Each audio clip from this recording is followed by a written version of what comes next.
Good morning students. आज जो हम लोग बात करने जा रहे हैं that is of our next topic resistance. इससे पहले कि हम लोग रेजिस्टेंस स्टार्ट करें we will take up a recap on our previous lecture.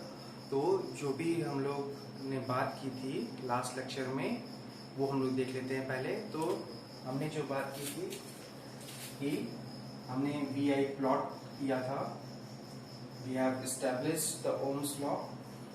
हमने यहाँ देखा था कि हमारे पास अगर डिफरेंट स्लोप्स की लाइंस हैं तो अगर मैं यहाँ एक लाइन की बात करता हूँ, दिस इज डेल्टा वी, और ये जो हमारे पास चेंज इन करंट आया है इसमें that is delta I.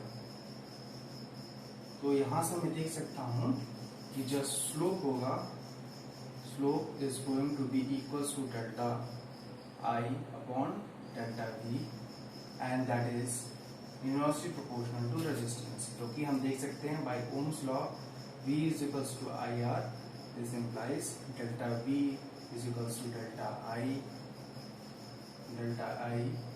Into R। तो यहां से मैं लिख सकता हूं R is equals to delta V upon delta I, और यहीं से मैं लिख सकता हूं कि delta I upon delta V is inversely proportional to R। तो अगर मैं इसका रेजिस्टेंस R1 मान रहा हूँ, this is R resistance R2, this is R resistance R3, तो मैं यहाँ से देख सकता हूँ कि if I will write a comparative relationship between R1, R2 and R3, relationship between among R1, R2, R3, तो मैं देख सकता हूं कि R1 will be greater than R2 will be greater than R3। मैं यहां से देख सकता हूं कि स्लोप जो बेसिकली है हमारे पास, slope is inversely proportional to resistance. तो अगर मेरे पास स्लोप इंक्रीज कर रहा है that means resistance is going to decrease. तो यहाँ पे हमारे पास जो है R1 उसका स्लोप लीस्ट है, that means it will be having highest resistance. वहीं पे जो बीच में हमारे पास R3 जो है उसका जो स्लोप है वो मैक्सिमम है, सबसे ज्यादा है इन तीनों में, तो it will be having least resistance. और उसके बीच में, इन दोनों के बीच में हमारे पास स्लोप है R2 का, so it will lie in between R1 and R2। तो ये तो रही बात हमारे पास प्रीवियस लेक्चर में हमने क्या बात की थी। Now we are going to talk of resistance. तो हमारे पास टॉपिक है आज का दैट इज रेजिस्टेंस। तो रेजिस्टेंस की बात करते हैं हम लोग। तो बेसिकली रेजिस्टेंस क्या है, अगर मैं बात करूं, दिस इज ऑब्स्ट्रक्शन। तो अगर मैं जैसा देख सकता हूं, अगर मैं दो हाईवेज कंसिडर करूं तो, और जिसमें एक में हमारे पास रोड ब्लॉक्स हैं, these are basically road blocks.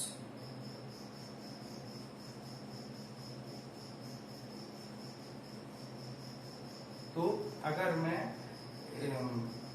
अगर यहां से एक फर्स्ट लेफ्ट साइड से राइट साइड जाने की कोशिश करूंगा on road 1 and road 2 is having road blocks.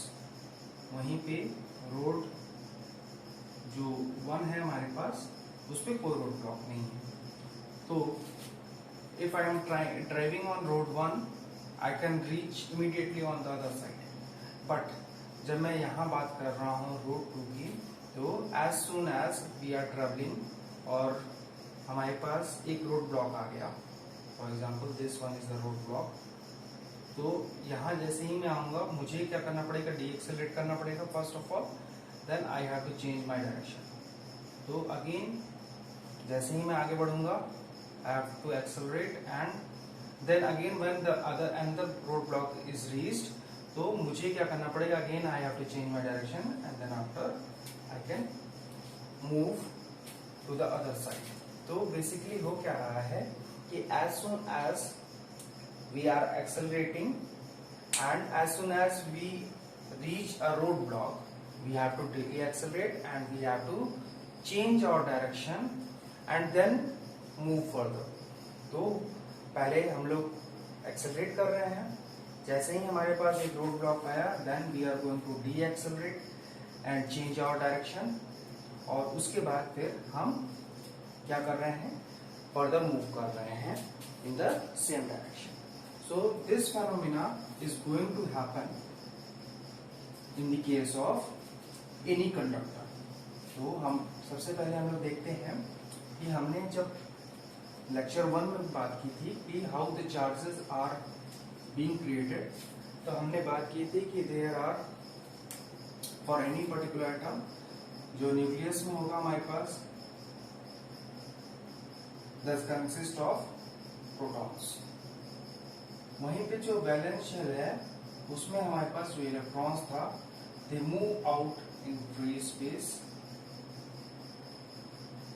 और दे क्रिएट अ वैकेंसी, जिसकी वजह से this atom is holding a positive charge. तो ये एटम पॉजिटिवली चार्ज हो गया और जो इलेक्ट्रॉन मेरा बाहर आया दैट इज नेगेटिवली चार्ज. तो अभी हम लोग बात करते हैं कि ये जो हमारे पास पॉजिटिवली चार्ज एटम्स थे, those are basically fixed in a particular material. तो अब मैं जो ये ड्रॉ कर रहा हूं, these are basically immobile ions. ये इमोबाइल क्यों है? क्योंकि these are fixed, these are stationary, they can not move. और सेकेंडली पॉजिटिवली चार्ज क्यों है? क्योंकि जो इलेक्ट्रॉन है इनके वैलेंस शेल से वो फ्री स्पेस में.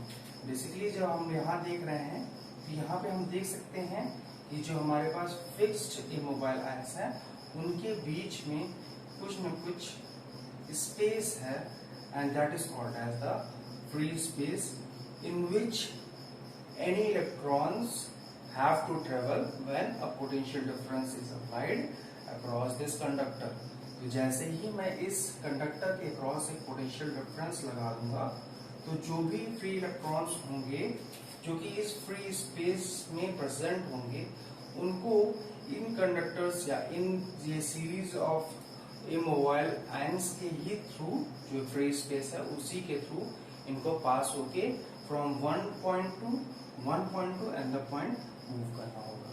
तो free space is basically the space present between the immobile ions.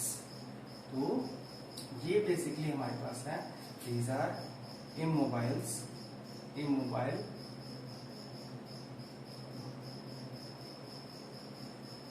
Ions. तो ये हमारे पास इमोबाइल आयंस है, और अगर मैंने इसके क्रॉस एक पोटेंशियल डिफरेंस लगा दिया है पीडी, या मैं लिखूं V naught, the potential difference PD is equals to V naught, sum V naught between point A and point B. तो let us assume the potential of A is less than potential of B. तो अब जैसा कि हमने देखा था कि हमारे पास जो टर्मिनल थे सोर्स के, तो उसमें जो छोटा वाला टर्मिनल था दैट इज नेगेटिव टर्मिनल, और जो हमारे पास बड़ा वाला था that is positive terminal. And electrons move from the negative terminal to the positive terminal through the wire, connecting wire जो भी होगा और जो डिवाइसेस होंगे. तो basically negative is at lower potential and positive is at higher potential. This is lower potential, this is higher potential. So हमारे पास जो भी इलेक्ट्रॉन था हमने डिस्कस किया था, it moves from lower potential to higher potential. तो अभी यहाँ पे मेरे पास VA is at lower potential and VB is at higher potential. तो जो हमारे पास इलेक्ट्रॉन्स होंगे वो मूव करेंगे from point A to point B. तो अभी मैं एक इलेक्ट्रॉन ले लेता हूँ, इसको हम लोग देखते हैं कैसे मूव करेगा. जैसे ही यहाँ पे ये मूव किया, जैसे ही मैंने पोटेंशियल डिफरेंस लगाया, it starts to accelerate until and unless it collides with a immobilized. जैसे ही ये collision होगा then it will try to move in another direction. Again जब two successive collisions के बीच में यहाँ पे होगा acceleration, और जैसे ही ये collide करेगा it will cause deceleration,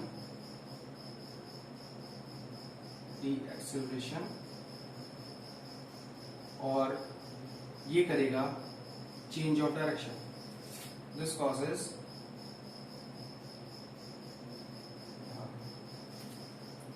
change of direction. तो ऐसे ही सक्सेसिव कोलिजन्स होते हुए जो हमारा इलेक्ट्रॉन है from point A to point B move कर जाएगा. तो there will be large number of collisions, और कोलिजन की वजह से क्या होगा, मेरा जो इलेक्ट्रॉन है मूव कर रहा है from one potential to another potential, it will de accelerate. और टू सक्सेसिव कोलिजन्स के बीच में जो पोटेंशियल डिफरेंस है उसकी वजह से इलेक्ट्रॉन्स जो मेरा एक्सेलरेट करेगा.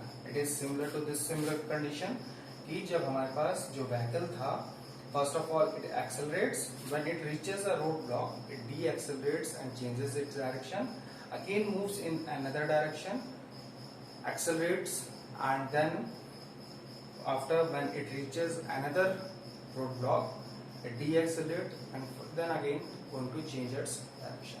So similar condition happens when a potential difference is being applied across any conductor and an electron moves from one potential to the another potential. तो ये बेसिक प्रोसीजर है, ये जो फेनोमेना है रेजिस्टेंस का, वो इन्हीं सक्सेसिव एक्सेलरेशन और डी एक्सेलरेशन जो कि सक्सेसिव कोलिजन्स के बीच में हो रहा है उसी की वजह से हो रहा है. अब जैसा कि हम लोग यहाँ देख सकते हैं कि फर्स्ट फिगर में कि हमारे पास अगर कोई भी रोड ब्लॉक नहीं है, we can accelerate and accelerate and accelerate, we can move with a higher speed because there are no roadblocks. But if there are roadblocks, we cannot accelerate to a larger speed. We have to deaccelerate and change our direction. तो deaccelerate करना और उसके बाद direction को change करना, it takes certain time to deaccelerate and change our direction. तो होगा क्या कि जो हमारे पास distance थी, if we have to travel equal distance, for example this is 1 kilometer and this is also 1 kilometer, तो होगा क्या कि अगर मुझे सेम डिस्टेंस ट्रेवल करनी है, then we are going to take larger time on the road which we are having roadblocks. Similar condition, the electron is traveling through it is undergoing successive collisions, acceleration and deacceleration, so it will take larger time to cross this conductor from one point to another point, and that is the main cause of the resistance. तो जिसकी वजह से हमारे पास resistance किसी भी particular material में आ रहा है. अब नेक्स्ट जो हम लोग बात करने जा रहे हैं कि अगर मेरे पास रेजिस्टेंस आ रहा है, so what factors it is going to depend upon. तो यहाँ से हम लोग देख सकते हैं कि if I will increase the if I will increase the length of the conductor, then the number of collisions are going to increase. So number of successive collisions will increase with, सबसे पहला increase with length, secondly with temperature. देखिए जब आपके पास ज्यादा energy होती है, you are going to accelerate with higher speed or you have to take breaks more immediately. और जितना जल्दी जल्दी आप ब्रेक्स अप्लाई करेंगे, you have to again accelerate to the same speed and then after you will apply brakes immediately. तो हमको basically जो temperature पे डिपेंडेंस है इसका, वो इस वजह से है क्योंकि जो हमारे पास इलेक्ट्रॉन्स होते हैं, जैसे ही हम टेम्परेचर इंक्रीज करते हैं तो उनके पास बहुत ही लार्ज अमाउंट ऑफ एनर्जी आती है. Temperature is basically a form of energy, heat is basically a form of energy, और जिसको हम लोग रिप्रेजेंट कर रहे हैं टेम्परेचर से. तो जैसे ही टेम्परेचर में इंक्रीज किया, so heat energy will be provided to the electrons, और जब इलेक्ट्रॉन्स के पास ज्यादा एनर्जी आ जाएगी, they will move with higher speeds but the number of collisions will be more. तो जिसकी वजह से होगा क्या कि जैसे ही मेरे पास नंबर ऑफ कोलिजन्स इंक्रीज करेंगे तो resistance obviously it is going to increase. Secondly, the resistance is going to increase with length. जब हमारे पास लेंथ बहुत ज्यादा होगी कंडक्टर की, तो obviously the number of collisions is going to increase. तो हम यहां से लिख सकते हैं कि R is proportional to length. We will talk of temperature in our further lectures. तो अभी हम लोग बेसिकली लेंथ के ऊपर देख रहे हैं कि the resistance is dependent upon length. Then after we can say, अगर ये जो रोड थी हमारे पास, या मैं सेकंड रोड की बात करता हूँ, अगर मैंने इन रोड ब्लॉक्स को जो हमारे पास प्रीवियस लेंथ जो क्रॉस सेक्शनल एरिया थी, ये जो हमारे पास एरिया ए था, अगर मैंने इसका क्रॉस सेक्शनल एरिया इंक्रीज कर, I have increase the cross sectional area, तो हमारे पास होगा क्या कि रोड ब्लॉक्स अगेन जो होंगे, there will be a distance, a separation between the road blocks, so I can move further with higher speeds. So if the cross sectional area,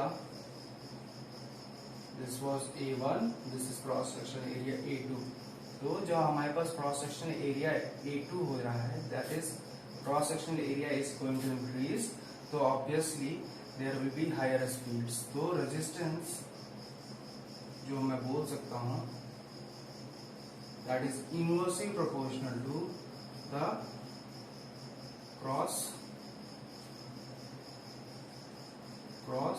sectional area. जो हमारे पास रेजिस्टेंस होगा that is inversely proportional to cross sectional area.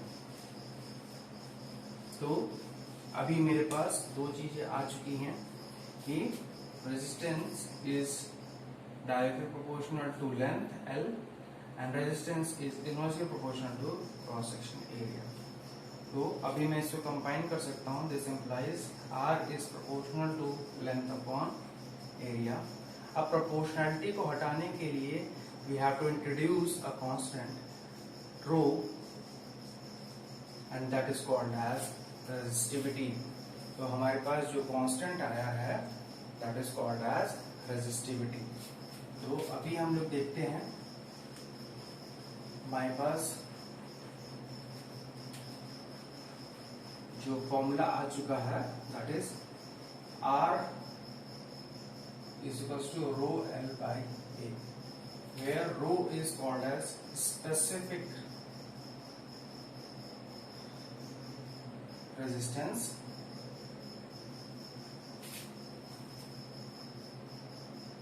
or resistivity. Specific resistance और resistivity. तो अभी तो हम लोग नेक्स्ट जो बात करने वाले हैं दैट इज ऑफ रेजिस्टिविटी. तो रेजिस्टिविटी क्या है बेसिकली, इट इज, या मैं इसी फॉर्मूले को यूज कर लेता हूँ, R is equals to rho L by A. तो अगर मैं लेंथ ले लूँ, लेंथ इज 1 मीटर और यूनिट लेंथ की मैं बात कर रहा हूँ, या फिर मैं क्रॉस सेक्शनल एरिया जो देख रहा हूँ दैट इज 1 मीटर स्क्वायर और unit area, unit cross sectional area,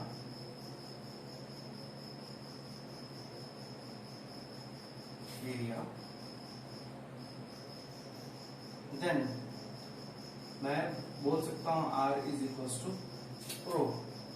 तो बेसिकली मैं बोल सकता हूँ यहाँ से कि मेरे पास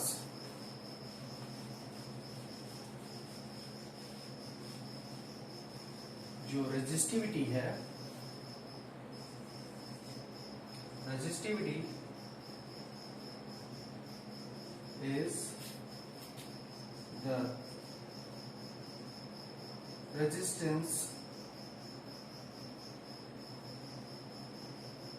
is the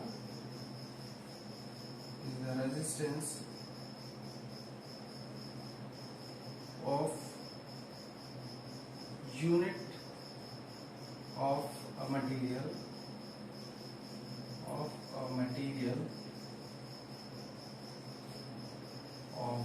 unit length and unit cross sectional area।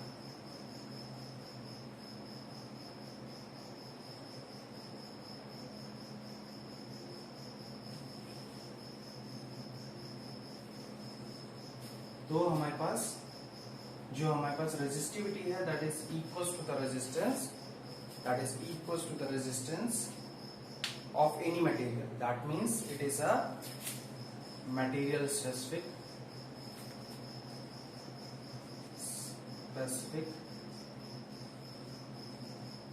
property.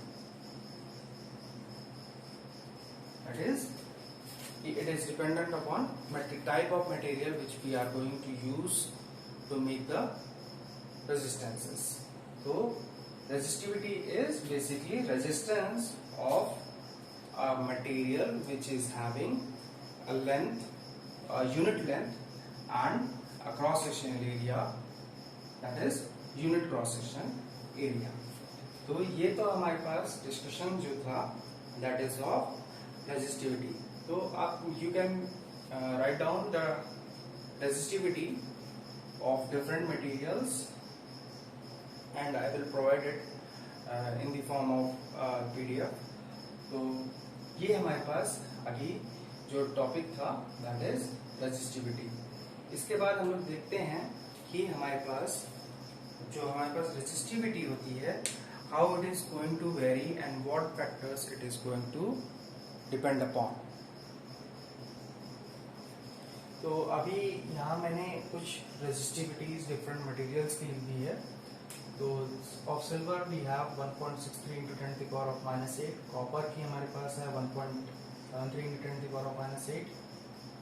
Aluminium is 2.63 into 10 to the power of -8। Iron is 9.8 into 10 to the power of -8 और steel is 20 into 10 to the power of -8। तो हम देख सकते हैं कि silver is having least resistivity and that is it is having the least resistance. तो अभी यहाँ पे हमारे पास रेजिस्टेंस बहुत ही लो है, तो it is having highest conductivity. और कंडक्टिविटी की अभी हम लोग को बात करनी है, we will talk of it.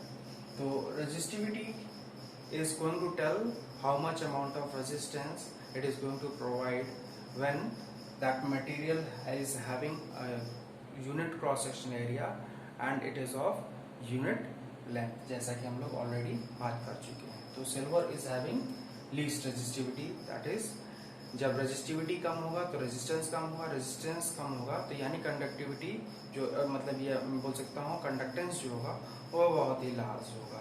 तो अभी हम लोग यहाँ से देख सकते हैं कि हम लोग इसकी SI यूनिट्स की बात कर लेते हैं। तो resistivity is represented by rho, we have R resistance is equals to rho L by A।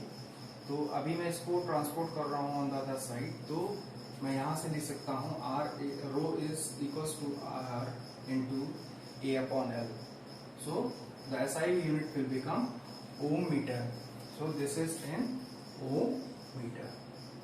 ठीक है, तो you can write down the units।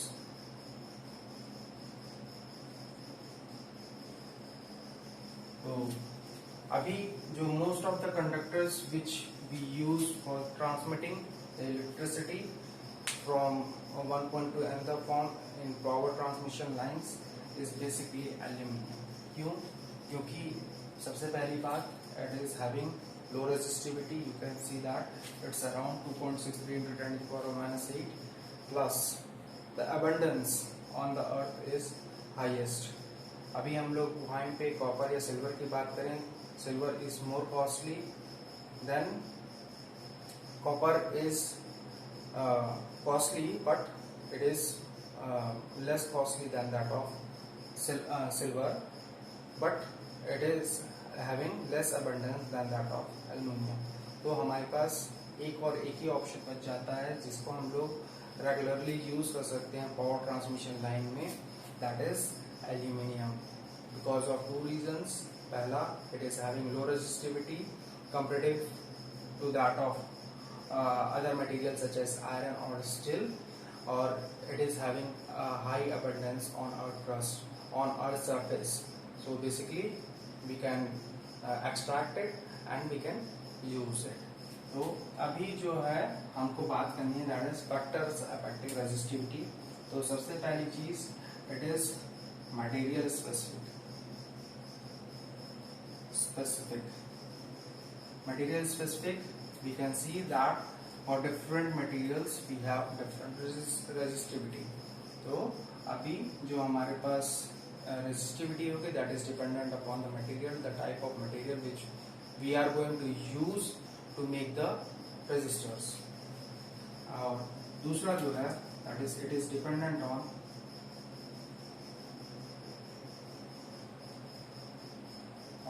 temperature.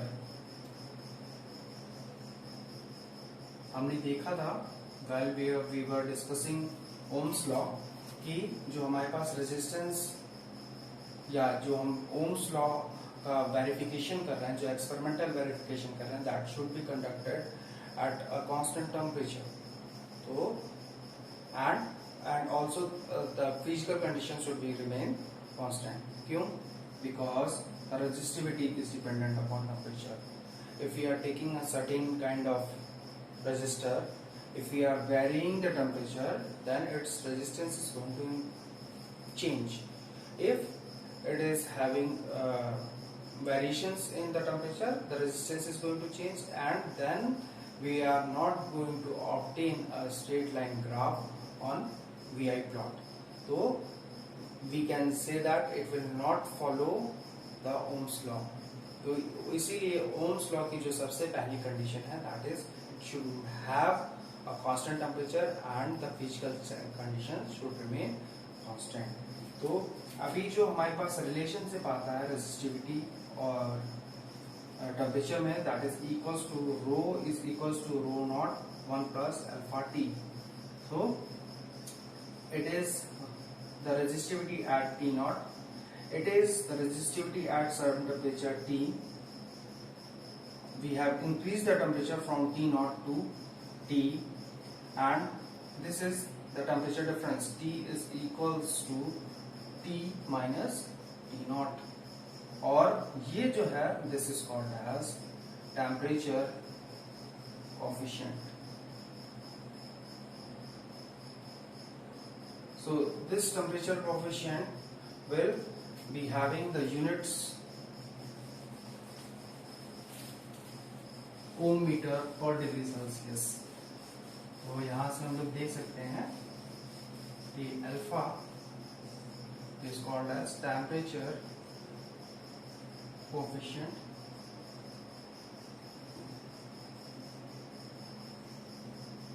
So alpha will be having units ohm meter per degree Celsius. So this will be the unit of alpha. और अगर मैं इसी रो not के साथ L by A का मल्टीप्लिकेशन कर दूं, तो क्या हो जाएगा मेरे पास? L by A 1 plus alpha T. So we can see that R is equals to R naught 1 plus alpha T. So again we have the relationship between the resistance and the temperature. तो अब यहाँ पे जो alpha है, that is having units of ohms per degree Celsius. that is the temperature coefficient and having a unit of, इसको alpha 1 कर लीजिए, this is, let us take it as alpha 1 so that you may not confuse in both the temperature coefficients. This is alpha 2, this is alpha 1. So alpha 1 represents the relationship between resistivity and temperature, whereas alpha 2 represents the relationship between resistance and temperature. So both having different units. Alpha 2 is having a unit of ohms per degree Celsius, whereas alpha 1 is having a unit of ohm meter per degree Celsius. तो ये रहा हमारे पास basically the dependence of resistivity on different factors. Similarly, from here we can see that the resistance is also dependent upon temperature. तो resistance की जो हमने बात की, so it will be dependent upon 3 factors. Resistance is affected by 3 factors. पहला length of conductor, दूसरा cross section area, cross sectional area, और तीसरा जो है dependent, that is temperature. So these factors are going to affect the resistance, factors affecting resistance, और वहीं पे these two are the factors affecting resistivity. तो अभी हम लोग देख सकते हैं कि with respect to length, if length is increasing, obviously resistance is going to increase. If the cross section area is going to increase, the resistance is going to decrease, because it follows an inverse relationship between resistance and the cross section area. Temperature, we can see that as the temperature is going to increase, the resistance is going to increase for conductors. If we are talking of certain kind of materials which you are going to study in higher classes, we have negative temperature coefficient also, so its resistance is going to decrease with increase in temperature. तो अभी यहाँ पे जो conductors है, conductors is basically having positive temperature coefficient. Positive temperature coefficient का मतलब कि the positive temperature coefficient means the resistance is going to increase with increase in temperature.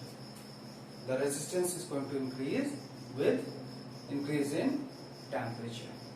तो ये रहा बेसिक डिस्कशन हमारा रेजिस्टेंस का और रेजिस्टिविटी का. तो अभी जो हम लोग इसके बाद नेक्स्ट टॉपिक जो हम लोग लेने वाले हैं, इसी में एक थोड़ा सा एक्सटेंशन देखते हैं, that is of ohmic and non ohmic resistors. तो हम उसकी भी बात कर लेते हैं, ohmic and non ohmic resistors, जिससे कि हमारा ये कंप्लीट जो रेजिस्टेंस का टॉपिक है that is going to get completed. तो अभी जो हम लोग को बात करनी है that is of ohmic resistors, and the other is non-ohmic resistors. तो बेसिकली सबसे पहली बात, it will the ratio of delta V upon delta I will remain constant for these, or they will follow linear relationship.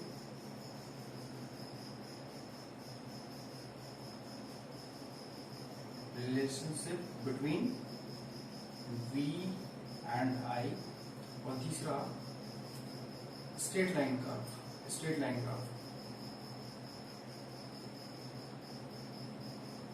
Graph, और इसी को हम ले सकते हैं constant slope.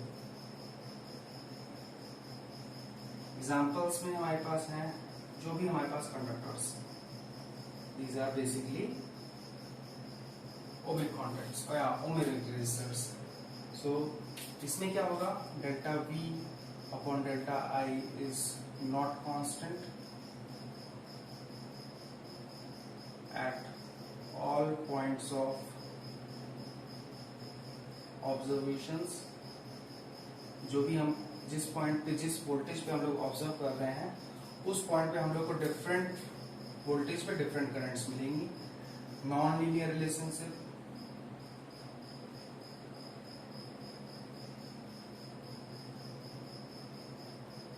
Between V and I। तीसरा होगा हमारे पास जो कर्व होगा, basically it can be exponential or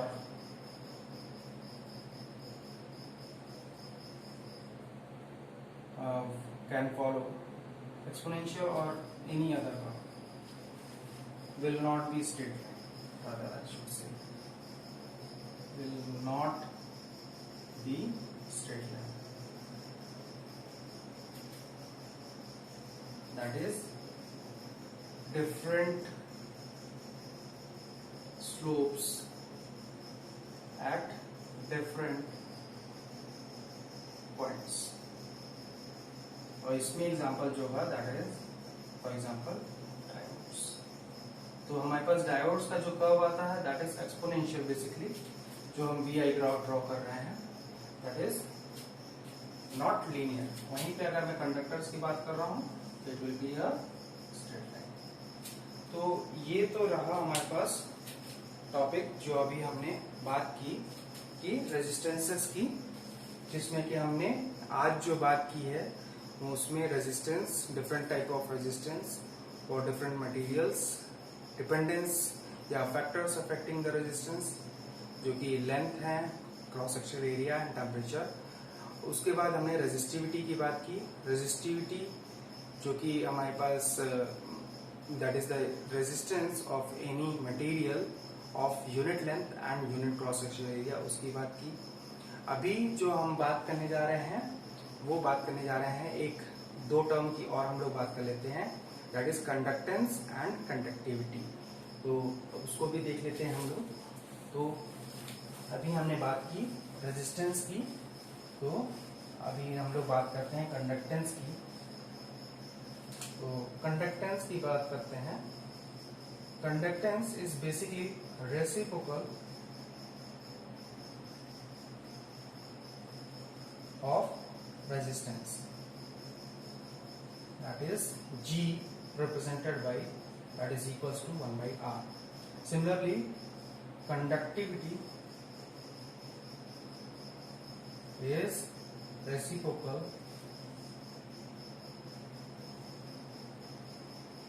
of resistivity। इसको हम लोग रिप्रेजेंट करते हैं सिग्मा से, and that is equals to 1/4।